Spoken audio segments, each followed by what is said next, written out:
വിപണിയിൽ ലഭ്യമായ Greek yoghurt എന്ന് പറയുന്നൊരു സാധനത്തെക്കുറിച്ച് വായിക്കാനിടയായി. ഞാൻ കണ്ടിട്ടുണ്ട് ഇത്, എന്താ സാധനം എന്ന് എനിക്ക് അറിയില്ലായിരുന്നു. ഗ്രീക്ക് യോഗേർട്ട് എന്ന് പറയുന്നത് വായിച്ചു, ഒരുപാട് വായിച്ചു അതിനെക്കുറിച്ച്.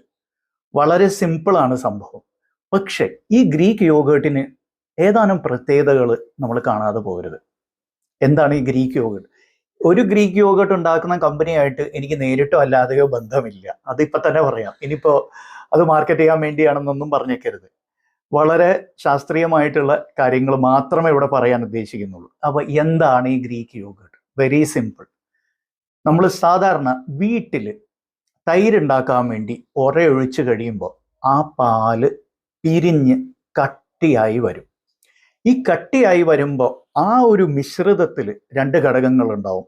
ഇതൊരു കട്ടിയായിട്ടുള്ള ഒരു ഘടകവും പിന്നെ ദ്രാവക രൂപത്തിലുള്ളതും. ഈ ദ്രാവക രൂപത്തിലുള്ളതിനെയാണ് വി എന്ന് പറയുന്നത്.